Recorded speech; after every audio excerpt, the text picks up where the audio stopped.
Hello, everyone, and welcome to the She Shoots podcast, Women Empowering Women in the Shooting Community, Season 3, Episode 35, Animal Artistry, covering the theme of mentors and careers. My name is Regina Ruiz Ordonez, and I'm from the Canadian University Shooting Federation. And joining me today, as always, are Deneen Tumlin and Casey Gavinchuk from Lady Guns, and Kelly Melanson from Maple Seed Project, Sunfire Radio, and CCFR Women's Program. I would like to start by thanking our sponsors, Cabela's Canada Outdoor Fun, positively shaping the future of the outdoors. Every cent donated by rounding up at checkout goes toward helping Canadian organizations just like ours. Breda, family-owned and operated since 1526. Vortex, the best in optics, and Canada First Ammo. If you have any questions or comments throughout the show, make sure to leave them in the chat box below. Doing so will automatically enter you in the draw for today's giveaways. Today we have a She Shoots t-shirt and a Canada First Ammo prize bag. That's it for me. Deneen and Kelly, please introduce our amazing guest today. Thank you very much, Regina. Excited to be here, and thanks to everyone with their patience for letting us move this a week. It's going to be even better because we've had a week to practice, I think. Right, Kelly? All right. Sure. Right. So we have an amazing guest this evening. I'm so excited about this topic. We've never talked about it before, so I have so many questions. Before we get started to introduce you, Jenna, I get the honor of reading your bio, and I hope everybody took time to read it on the website. I'm going to read a portion of it as an introduction, and then we're going to jump into some questions. So away we go. Jenna McRae from McRae Taxidermy is our guest tonight. She's the owner-operator out of Mission, BC. She has a long background with farming, fishing, and hunting, and growing up, she was raised in the farm-to-plate type of lifestyle. Her experience raising animals developed a keen eye for the structure and mechanics of the animal body. Her creativity and attention to detail led her to passionately pursue taxidermy, where she, after many years of looking, landed a spot as an apprentice under a seasoned taxidermist. She spent a year and a half learning the skills of animal artistry and has since taken off with great speed into the wildlife taxidermy world. Her love for the outdoors has made her very passionate about animal conservation, and she feels if you take, you must give back double. I love that, and I'm going to quote you on that, Jenna. She is proudly involved with the CCFR, Canadian Coalition for Firearm Rights, the Wild Sheep Society, periodically writes for articles for BC Outdoors magazine, and has been part of numerous conservation groups, including Ducks Unlimited. So wherever she can get involved in the industry and spread her knowledge, she is there. And tonight she is here. So welcome, Jenna. She Shoots. We're so excited to have you tonight. Thank you for having me. Absolutely. We have so many questions, and I just spent a whole bunch of time talking, so I'm going to let Kelly break us into some great questions while I take a break. Sure. Okay. Thank you so much, Jenna, for coming on. We haven't had the opportunity to get to know each other a little bit. Normally, I'll go out with the CCFR ladies when we do our calendar shoots, and we just want to let everybody know that our calendar has been released, and you're one of the models in it. So congratulations on that. Thank you. But we haven't had a chance to meet, so I'm super excited that we get to do this virtually. And thank you so much for coming on. Taxidermy is such an interesting subject, I think, for a lot of people. And to see somebody who is passionate about it and has an artistic eye, and again, it's something that we typically will see is male dominated, and to see somebody who comes in with who's female is fantastic. And I think that it's an opportunity for a lot of people to get into and learn from as well. So thanks for coming on tonight. Yeah, absolutely. So why don't you tell us a little bit about yourself? Why don't you tell us where you grew up, how you grew up, how you got interested in becoming just even taxidermy itself? Well, I grew up in Abbotsford, British Columbia. Okay. I never really grew up and was like, I want to be a taxidermist when I get older.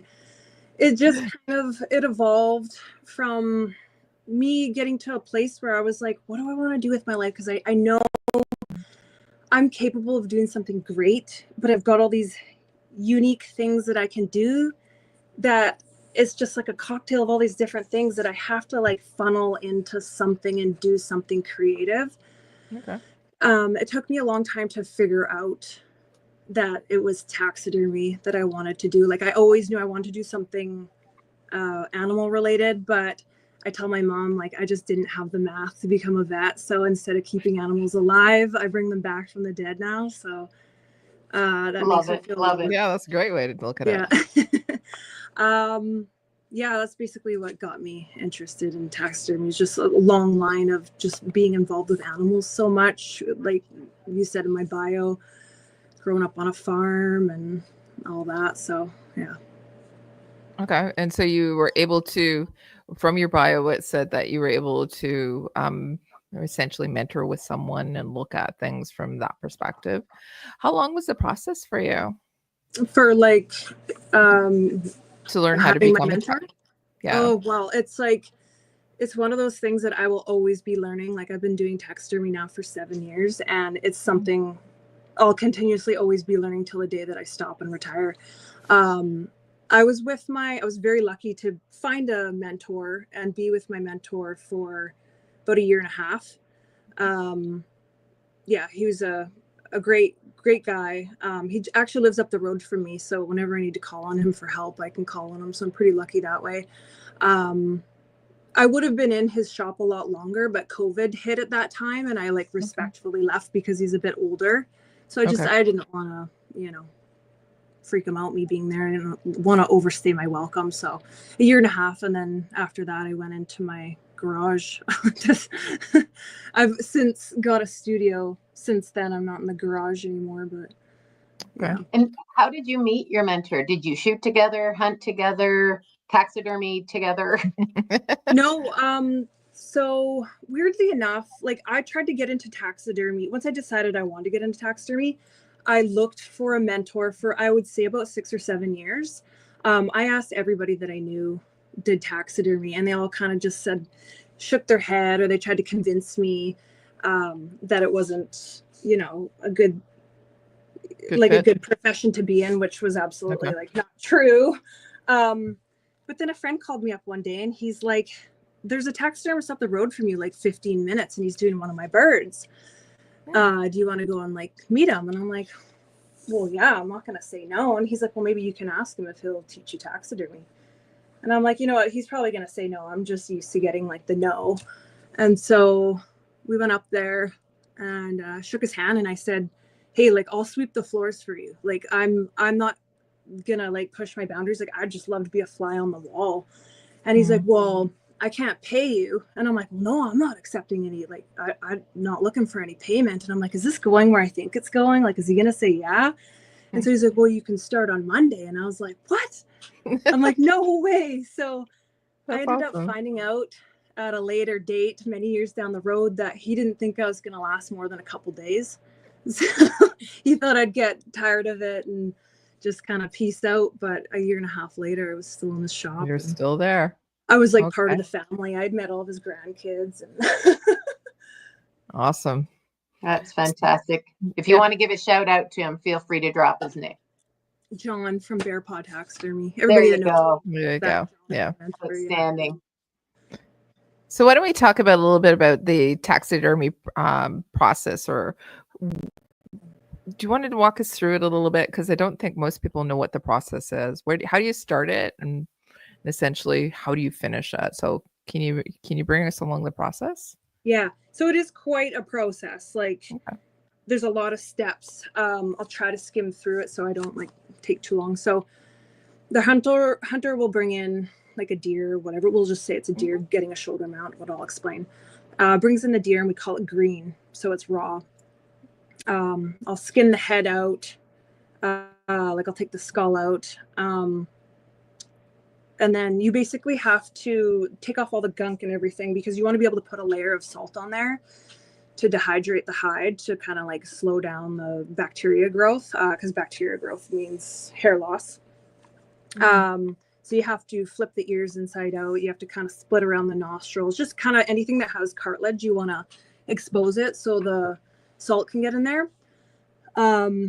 So once you've dehydrated the hide and it's dried out, it's ready to go to the tannery. So you take it to the tannery. That can be anywhere from 2 months to 6 months, depending on how backed up they are.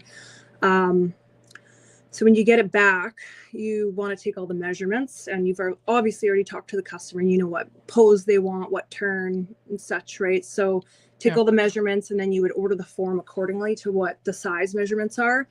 You wait another month or two to get your form and all your supplies. And then you would go upon, you'd take your hide, and you'd have to make your own ears. So there's a product that you can put in the ears, and you shape it, get it shaped as an ear, and then it'll, after like 5 or 10 minutes, it'll finally set. So it's a little bit of a process. You kind of have to thin everything down, and then on your form, you're going to want to set your eyes, and you're going to want to do all the clay work. So you're basically making all the muscle structure that the hide is going to go over.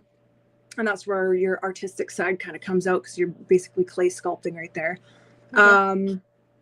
Put glue on it and sew it up. That's kind of the short story. Okay. So let it dry, you talked about tanning, you talked about ordering the form and then sculpting, and you talked about months and months. So if I was giving you let's say I wanted to do a deer and mount the head and shoulders, how long would it take essentially? So if I stopped by your shop and said, I'd like this done, how long would it take from start to finish? Well, that's right now I've got about 120 animals in to do ahead of me. So that plays a big role in how long you're going to be able to get it back, essentially, right? Okay. So right now I'm quoting people between 12 and 14 months, but like if I were to just do your deer and I had no one else ahead of me, depending on tanneries and stuff, I would say maybe 6 or 7 months. Okay. So it's not it's not a short process at all. You have to be patient. Yeah. And I have a question because you mentioned that the gentleman that mentored you was working on your friend's bird. So you just use a deer as an example. There's fish, there's birds, there's small animals, large animals. Do they all take approximately the same amount of time? And do you queue them up the same way? If I show up with a fish, do I have to wait the same 12 months? And do I get put in the queue behind all the other customers, or do you do small stuff at a different speed? Well, that's a really good question, actually, because birds definitely, birds are a little bit different because they don't have to be sent to the tannery. And you basically do the skin preservation here in the shop. You got some special powders you put on it and stuff. So they do take a lot less time to do. And a lot of taxidermists prefer doing birds because of that reason, because it just skips out a step with the tannery and the tanning the hide and whatever. But I do quote a less time for birds, but I'm also taking into consideration, like, this customer was before that customer, right? So I try to think of my timelines, and I'm like, well, I know busy season's going to end around here. I'm going to finish up some mounts around here, and probably I'll be doing the birds around this time. So I kind of quote within where my structure of my schedule is. So, but usually birds are a lot less, like 4 to 6 months they get quoted to be done instead of like 13 to 14 months. Okay. And you do all types. So Deneen mentioned fish, birds. We were talking about a deer, elk, bear. Do you do all types of taxidermy? I do. I like to focus on like big game, bears, deer, moose, elk, all that. I do birds. I only take in a limited amount of birds a season, just because they're not really they're not my favorite to do. I don't not like doing them, but I don't want to do too many of them.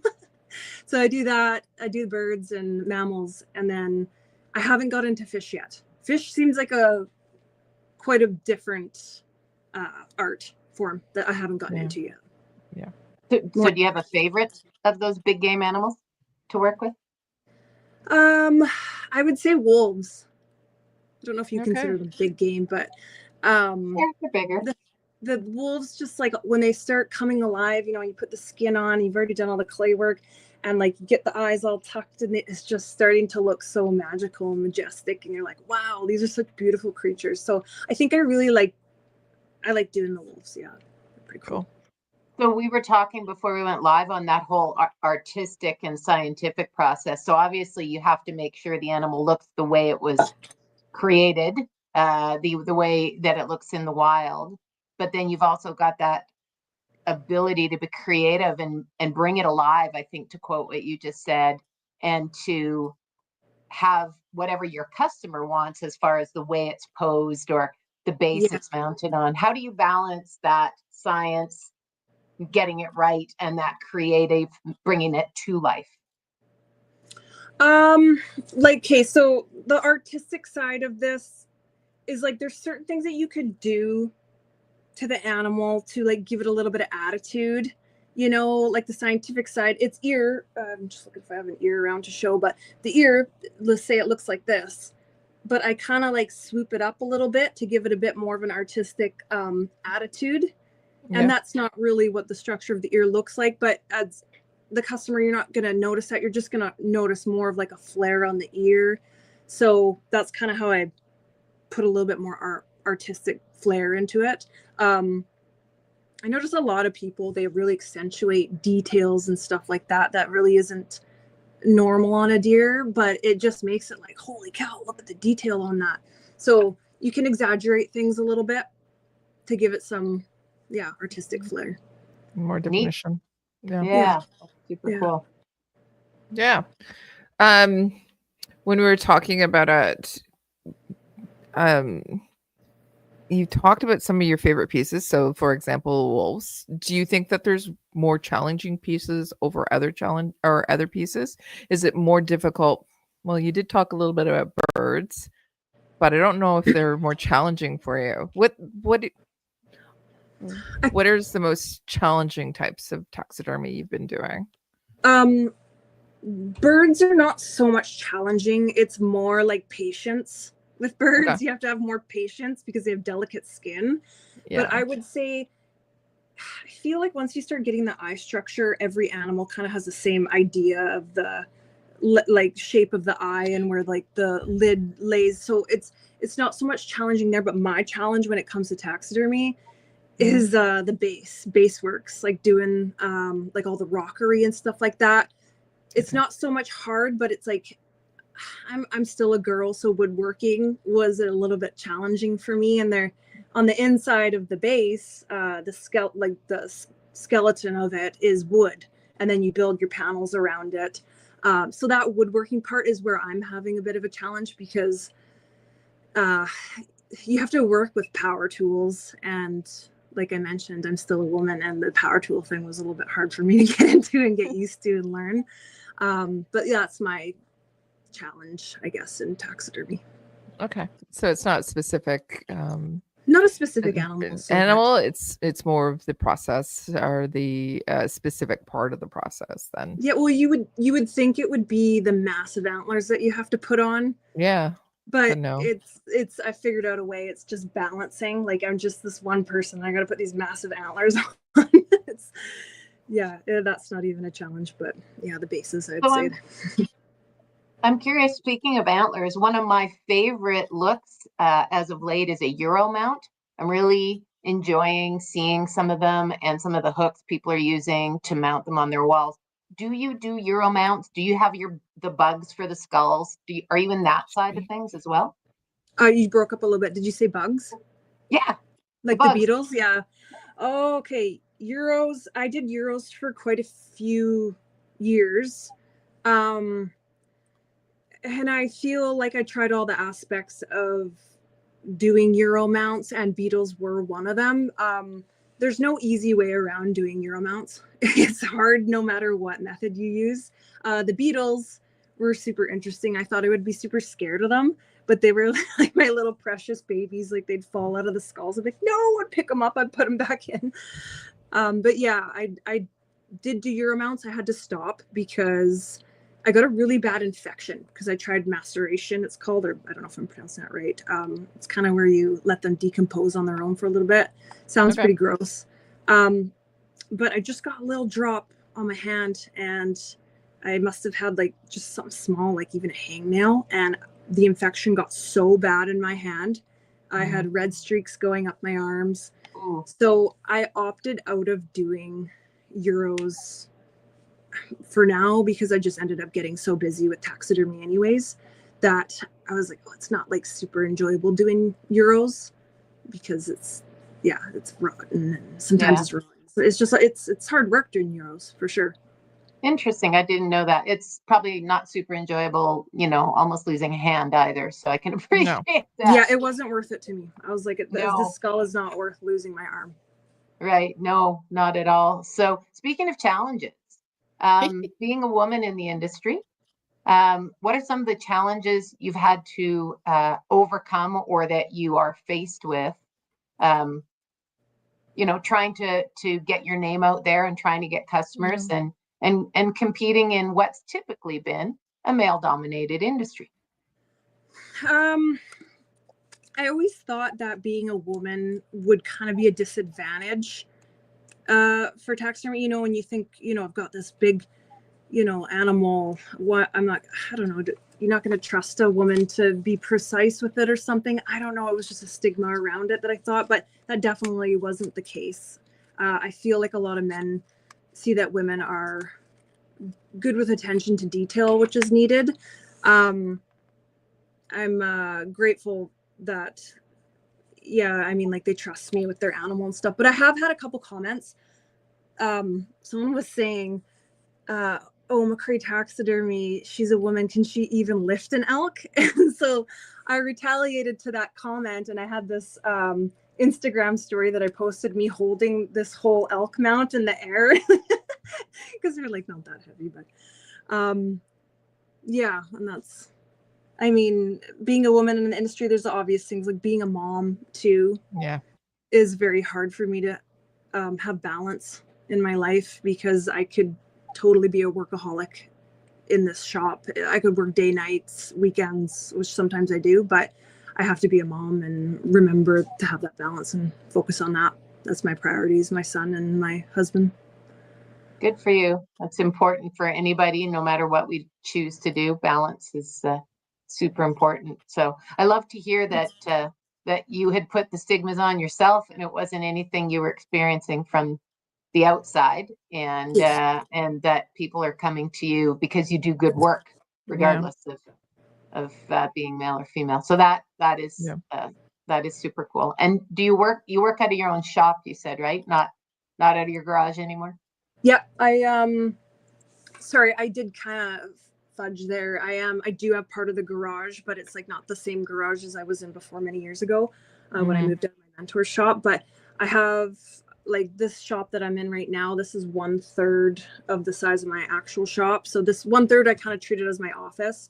And then the garage is like 2/3. That's where I do the big animals like the moose and stuff, because I was realizing I had this small shop and because this is on the property here. I had this small shop and I couldn't do elk or moose because I couldn't get them through the door.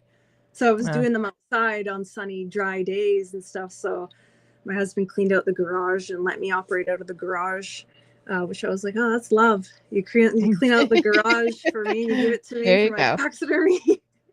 That's cool. Awesome. You, as you said, you didn't grow up wanting to be a taxidermist. But what type of advice would you give to somebody who does want to be a taxidermist or wants to see what it's all about or pursue it as a career? I would say try your hardest to get a mentor. Like my experience wasn't that super easy to get a mentor. But if you can do that, that is very great. There is a guy up north in Castlegar, Castlegar, BC.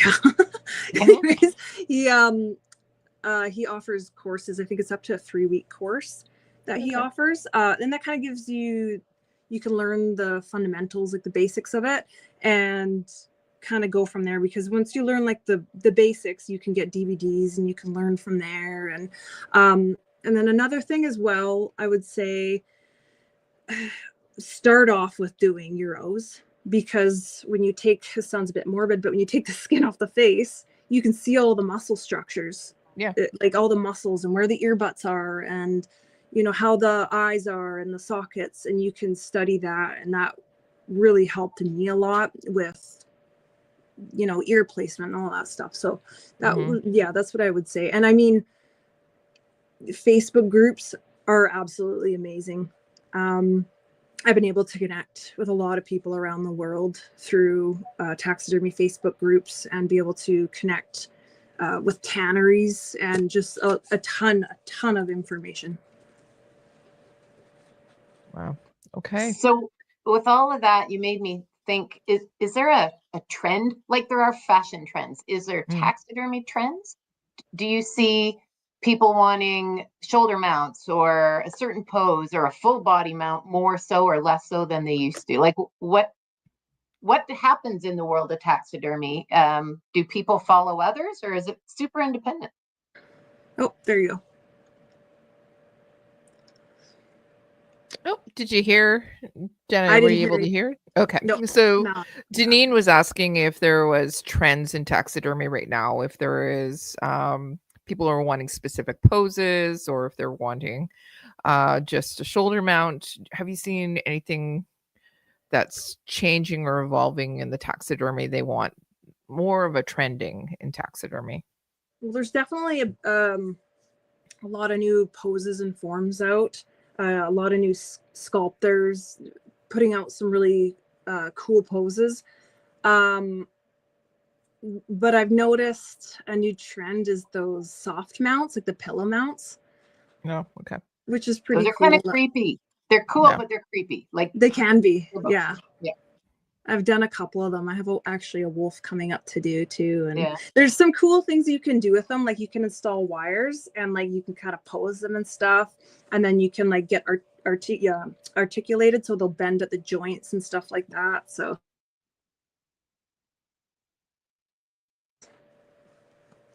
Okay. Now, if people are looking for you on social media, where can they find you? I know that you are available. I've tagged you, so you're on Instagram. So, Yeah.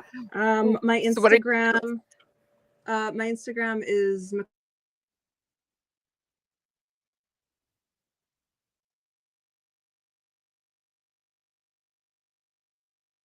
stupid thing. Can you see me? Hear me? We can see you now. And Casey's flipped up your Instagram and your website on screen as well. So Perfect. Yeah. I think Thank we were you. having a bit of connection latency there. Is Yeah. that me or you? I don't know. I couldn't hear you, so I'm wondering, is it me or is it them? Or Yeah, I can hear you, Kelly, and I think you could hear me. So I think Yeah. it's our connection with Jenna. Okay, Jenna, yeah. where are you located in BC? I'm in Mission, British Columbia. Okay, perfect. All right. So if people are Oh. looking for you, they can always check you out there too. My Facebook got hacked, so there's not much to my Facebook anymore, but I did have a big page there, but not worth it to check out the Facebook really. Awesome. And do you go to any of the shows, Jenna, like the outdoor shows or places that that hunters go to find taxidermists and outfitters and guides? Can we find you there? Yep. I sometimes go to the BC Outdoor Show, which is in Chilliwack, usually in March.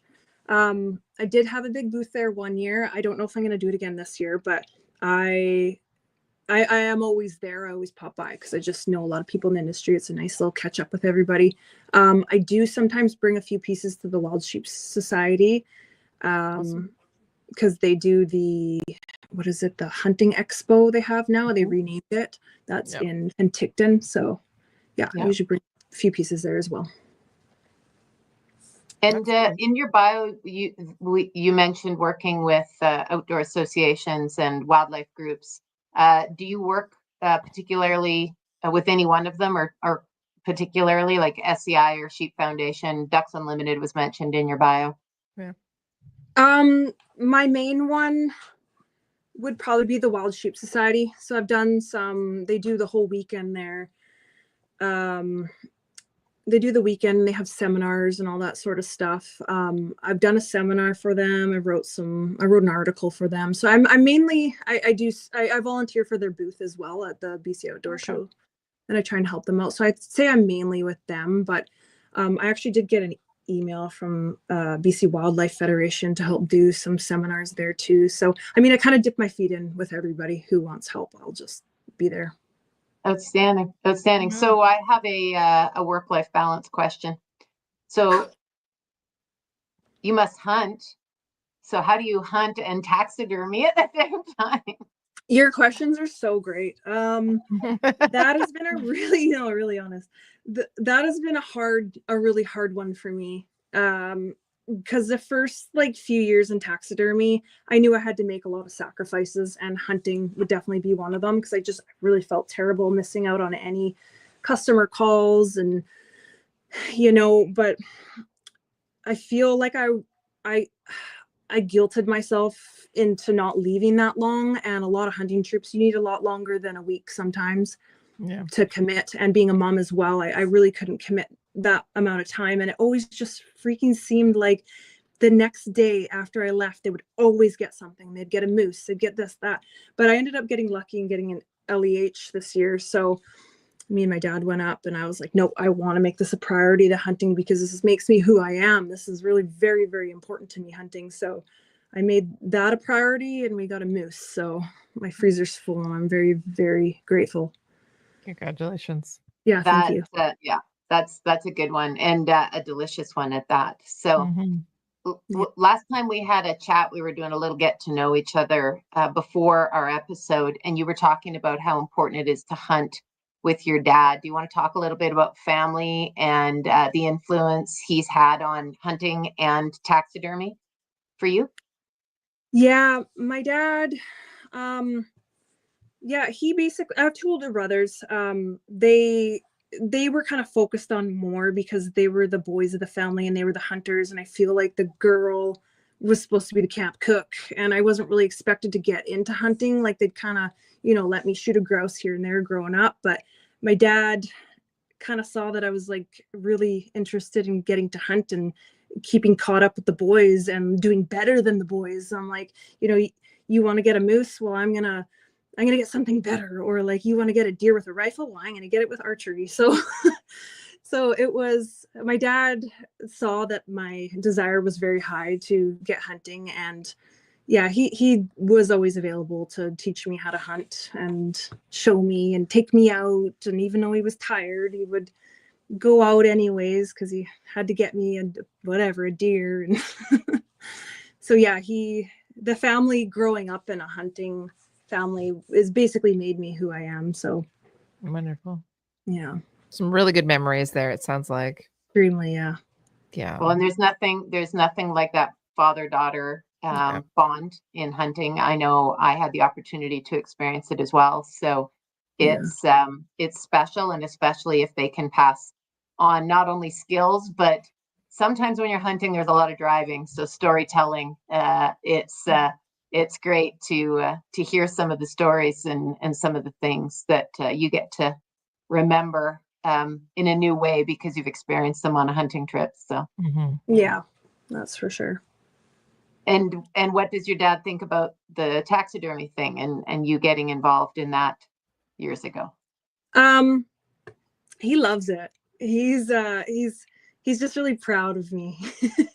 And it's really cute to just see like how excited he gets. And I email him the photos of some of the mounts that I do and stuff. Like it took a little bit for my mom to warm up to it because my mom thought I was going to be a vet, or I think she thought maybe for a while there I might be a princess when I was a little kid, but it did not turn out that way at all. Yeah, so my dad's proud of me. My mom is finally proud of me too. Yeah, she came into my shop once and she just kind of looked around and she's like, I thought I was gonna get a princess. I didn't think you were gonna be doing this. Like, hey, this pays the bills. Right. Camel comes in pink, unfortunately, but camel comes in pink too. So yeah, exactly. Very sorry. Absolutely. So go ahead. So I was just going to say, so if there's other ladies or young ladies watching or listening to this episode, Jenna, how would you encourage them to get involved, and what steps would you suggest they follow to move towards a career in taxidermy, finding an apprenticeship, etc.? Well, I would say, I mean, I don't know. I would say contact me. Like, I'll always help you. Whatever, if I have time, I'll definitely always help you. But like I said, do look into that course. And then because I help a girl actually right now. She did take that course, but there was a lot of gray areas. But she does know she knows the basics already. So it's so much easier for me to be able to help her. And then get DVDs, how-to DVDs. Like there's a few people I help, I send my DVDs to them. Like if I'm not using it anymore, I'll gladly give it to you to help you out, to get you to where you want to go, because I wouldn't have been where I've gotten to in taxidermy if people haven't helped me. So I just want to return the favor. So if someone really wants to get into it, like I'll do what I can. What's the best? Awesome. Yeah, what's the best method to getting a hold of you? Now, you've already talked about your social medias, but how can they get a hold of you? I would say you can Google me. I'm a text person. I'm not a phone call person. So just Google my business, and that's my cell. So you can just send me a text. Okay. Yeah. Outstanding. Wonderful. So I want to jump into misconceptions of taxidermy. Yeah, it's a good idea. What do people think or assume, from time and cost to who knows what? What are some of the things that make you, after you hang up the phone or they walk out the door, you're like, oh my God, what was that about? Okay, well, first off, I cannot stuff your grandma or your boyfriend or husband when they die. That is a mortician, and I get that question all the time. Really? You get that question? Oh my God. They're joking. But yeah, I would say, like, walking into a taxidermy shop, I think a lot of people think that they're going to see like jars of formaldehyde, or it's going to smell like formaldehyde, and jars of horse fetuses, and that we're weird and whatever. But we're really just a bunch of artists that love animals. We're not animal haters. Some people think maybe we don't like animals, that we're just obsessed with death, and we're definitely not. Every taxidermist I've met is an animal lover. They save animals, huge into conservation. So that would probably be, misconception I really come across quite a bit. I love that connection, and I love how you stated it earlier, and I'm going to misquote you, but how you bring them back to life. I just think that's a beautiful way to put it, and a good taxidermy mount is not only a beautiful piece of art, and people go to Bass Pro just to look at them, right? Or Cabela's. But also, if you are the hunter, you get to relive not only the beauty of the animal, but the whole entire process of the hunt, if you were part of, of harvesting it. So yeah, it's better. I say it's better than a photo. It's a 3D right? photo. Yeah. So any other misconceptions, like time? Do people think you can do it in a week, or? Yeah, there are the people who call and ask if it's ready, but I make it pretty firm that it's going to be ready at this time. Like, please, maybe don't message me prior to that. Misconceptions. What else? I can't really think of anything. No misconceptions. Not that I hear of, anyways, to my face. How about international hunters? How does that work? They go to Africa, something gets sent back, or the US. How does that work with the taxidermist in Canada? I believe that it has to be salted, and I think it has to be dipped in a certain solution. Just it's the bugs that they're worried about coming back. Yeah. As long as it meets specs for them to be able to send it, you can get it back salted, and then we can bring it to a tannery here and get it tanned. Okay. But I feel like a lot of people, they get it tanned over there as well. Right. Yeah. Probably safer.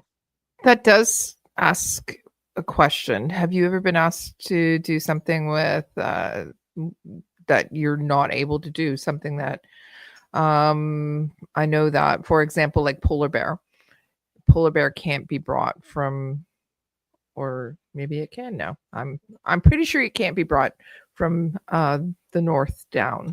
So have you been ever asked to do something that you're not actually legally able to do?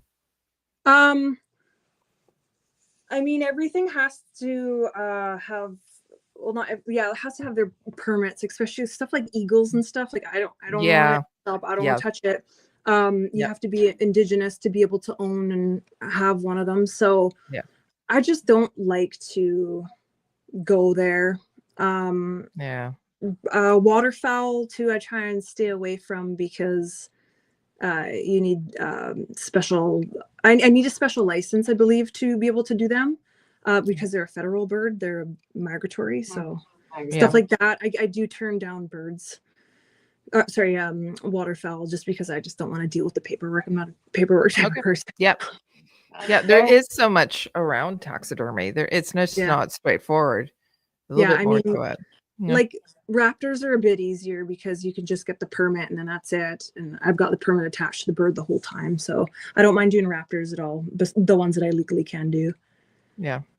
So I think all this falls into that misconceptions because I'm guessing a bunch of people wouldn't think about this. And then I think Casey had asked, we were talking about this last week, and she said, what about something that is killed in an accident, a road killed owl or something like that?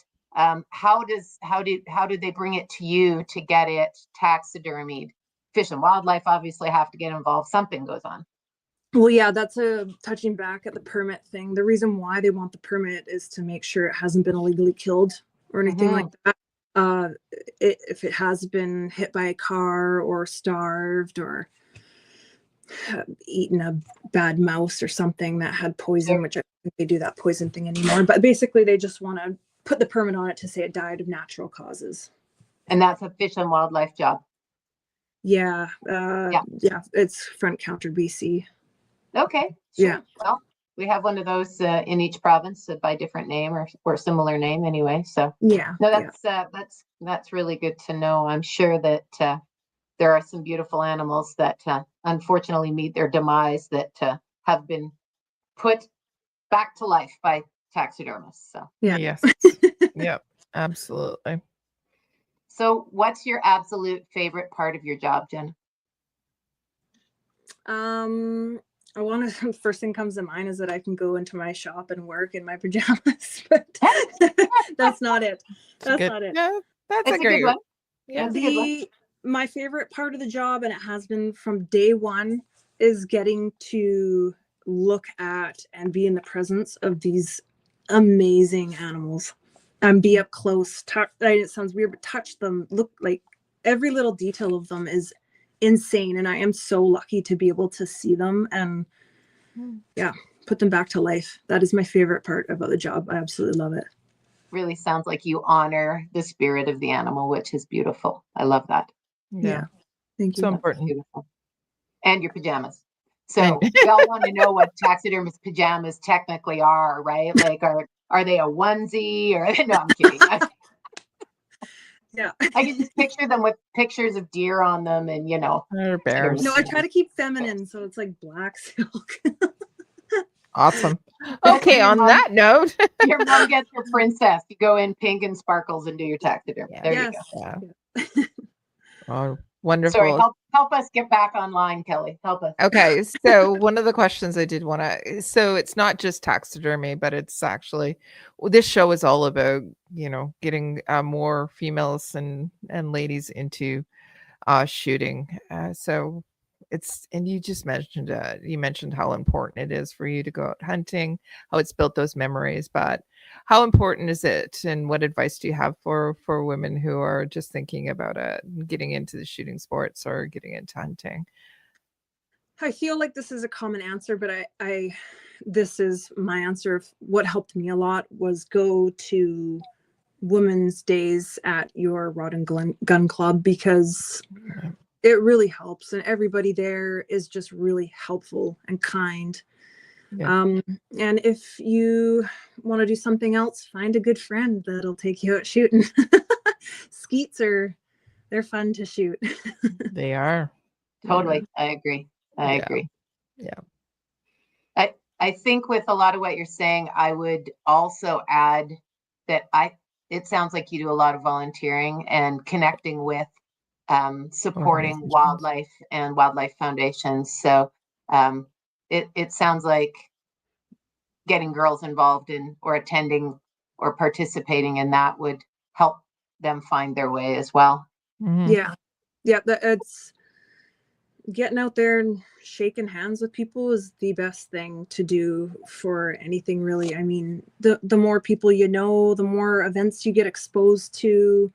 It always takes you somewhere. Like, I worked at Cabela's for 3 months just for fun, and the amount of things that I learned just about like firearms there was a long time ago, firearms, like ammunition, everything. I learned so much. So just get out there and do whatever you can, shake hands, meet people in the industry.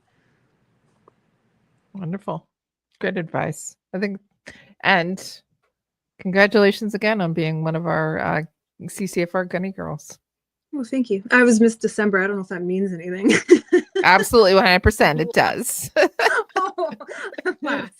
I think you're December for 2025, are you not? Yeah, you become first, not last. Absolutely. Yes. Wow. That's a good way to look at it. There you go. Yeah, very excited to see it. And Yeah. our beautiful Regina was out there with you, which is how we all connected today. So Yeah. the community of gunny girls and women in the shooting sports grows It's growing. with every calendar. Yeah. It was so fun. What a cool experience to have gotten to do. I was really grateful to do that. I actually entered it just for fun. And I was just sitting there one day bored on the couch, and so I just want to see, because a friend of mine kept sending it to me. And finally I was just like, I just want to see if I'll get in. And then they emailed me back and they're like, oh, we chose you, blah, blah. And I was like, oh, that's awesome. But yeah, it ended up being a really, really cool experience. I loved it. Excellent. It's really good to hear. Yeah. All right. I don't have any more questions. Do you have any more questions? I don't think I have any more questions for tonight's episode, but I'm sure I'm going to think of some more taxidermy questions right as we finish up. But I'm super pleased to have chatted with you tonight, Jenna. Taxidermy is one of those mystical, magical arts, and I grew up under the many watchful glass eyes of a ton of taxidermy, and I was always fascinated. And before we went live, I said to you, my dad was very involved in the sport because he would score antlers and skulls, and so I got to hang around the taxidermy shops. And I can tell you, being a young girl, it was all guys. It was all, old men and older men, and they were telling hunting stories. And I didn't ever see a woman. There were a couple of daughters that got to hang out, but I never saw or met a woman that was doing it. So I think you might be my first. So that's pretty cool. Pretty cool. Thanks. Very cool. Well, I have a question, if you'll allow. Sure. I'm just kind of curious what your husband and your son think about what you do. My son loves it. Like, he used to come home with these books from school when he first started going. He's 7, so he'd come back from the library and he's like, look, Mom, I got you this book from the library, and it's got this bighorn sheep on it. He's like, because you're mounting a bighorn sheep right now. And I'm like, oh, yeah. So sweet. My son would get on the bus and he'd look back and he couldn't pronounce very well, and he's like, have a good day at taxidermy. Like, oh yeah. And my husband is very proud too. And at first it was a little weird for him until he realized like how cool it was. Yeah. That's a great question. And now I'm going to call it taxidermy from now on. Yeah. It's wonderful to hear how supportive they are. Yeah. Yeah. Well, thanks so much for being our guest tonight, Jenna. I think Regina's got some thank yous, and then we're going to close out the show, but people can always find us online. So I'm sure we're going to have lots of people check this out and say, damn, I can't believe I missed it live. Yeah, no, very true. But it's okay because they can still watch us later, or they can listen to us later. So it's all good. We're here forever. Internet's forever, right? And Spotify. Exactly. Okay, well, normally this will be the portion of the episode where we give out prizes. And I'm pretty sure, Derek, you already have received multiple stuff from us. So I don't think you want another one. So I'm going to make the executive decision that we're going to keep them and save them for the next episode. And we'll go. All right. So I'm hoping you're okay with our decision, Derek. So other than that, if you want to reach out to Jenna, there's her Instagram and her website that Casey is putting up on the screen for you guys. So please do, even if you just want to look at all the amazing taxidermy that she has shared on her Instagram. They're pretty cool to see. And with that, I will move on to the upcoming events. So for this USF, just same as always, if you're interested in becoming a volunteer for this USF, just send us an email at submissions@USF with a brief explanation of why you want to volunteer and maybe which area you would like to volunteer. Yes, you'll send that up to us. If you're a student at a Canadian university that does not currently have a firearms club and would like to get one started, send us an email also at submissions@usf.ca, and we can help you with getting a club started. Other than that, it's on to Kelly for Maple Seed. Sure. So currently right now we're on a little bit of a hiatus, but we are planning the 2025 calendar. So if you're interested in having us come to your range, send an email to info@mapleseedrifleman.com, and I will put you in contact with the coordinator that's in your area. Look for the calendar on our website or the list of events go into the events tab on our website. As events are populated, they'll be up there, and sign up for them. I know that 2025 is going to be an amazing year. Looking forward to it. So that's it. What about you, Deneen and Casey? I have been receiving some calls from some lovely ladies who received some lady guns, shotgun prize packages at some of the wildlife fundraisers. So I'm setting up some lessons and have met some women that love to hunt and shoot that are getting into it. So that's been exciting. There has been a little bit of mourning. I'm going to admit I've been in my gun room trying to figure out what I can take out shooting now. So polishing, cleaning, and crying a little bit, but that'll all get resolved soon enough, I am sure. So other than that, one of our previous guests is working on getting his law enforcement women's shooting day together. So I think we're going to all be called on to help for that at Lady Guns and Maple Seed. So, and Houston, of course. Yeah. So looking forward to, we've been chatting about that a little bit. And I'm going to honestly say I'm looking forward to some downtime over the holidays. Awesome. Thank you so much, ladies. And I guess I might as well just also remind you that the CCFR calendar has gone out and it's available for sale. Casey, which is the website where Kelly, which is the website where people can go ahead and purchase their CCFR calendar from? Sure. They can go to the Canadian Coalitions for Firearms Rights, or the CCFR, and go to the shop section and click on the 2025 calendar. So just so everybody knows, when you do buy that calendar, go and buy some other things too, because there is a flat rate. And, it makes it a little less, Canada Post. So we're sending it through UPS right now. So it's a little bit more expensive. So go buy some stickers and a t-shirt. The other thing with it as well, when you get your calendar, make sure that you register it, because it is also a raffle as well. So once a month we will do a draw, and you may win some really cool things. I've past couple of years we've given away a couple of guns, we've given away all kinds of really cool things. So register it. And finally, the best thing of all about it is every calendar that's sold, the money from each calendar is put back into the women's program, and it gets to fund all kinds of different ladies' days. The one that Jenna was talking about, it funds those lady days, and it brings women into the shooting sport. So it's just amazing. It is, and she's not going to say it, but Rahina is in this year's calendar. She is as well. Yes. two 2025 Gunny Girls on screen right now. So Yeah, that she is is. super cool. Very Yeah. exciting. Yes, thank you. So yeah, so if you want to have the lovely Jenna and myself on your calendar, go ahead and purchase them. Ms. May. Ms. May. Yeah. And Kelly, are we having the CCFR having autograph signing sessions? Have we got those sorted? Can we go out and meet with any girls and get autographs? Yeah. So people were asking about it.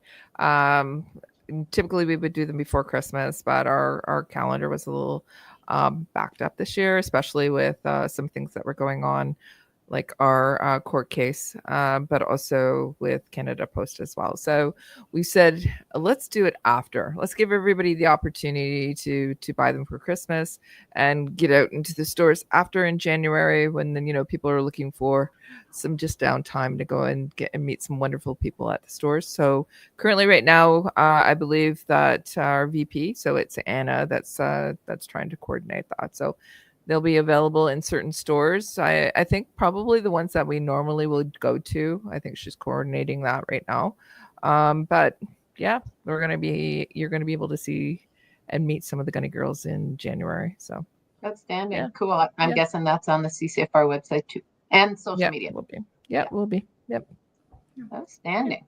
Yep. That's covering all the business and then some of the extra business. Right. I think exactly. Might as well, right? Yep.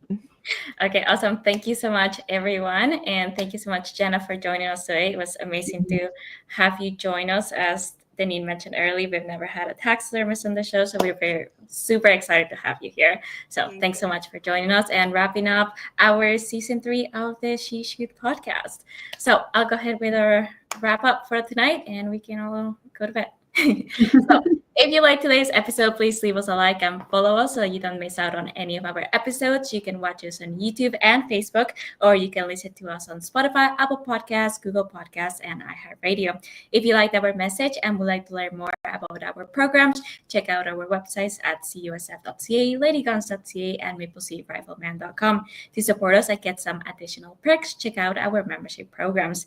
Thank you all for tuning into the She Shoots podcast, Season 3, Episode 35, Animal Artistry. Make sure to join us on January 14th for Season 4 of the She Shoots podcast at our regular time, 5 p.m. PST, 6 p.m. MST, 8 p.m. EST. You know the drill. Yeah. So keep an eye on our social media pages for all the announcements for our next episode.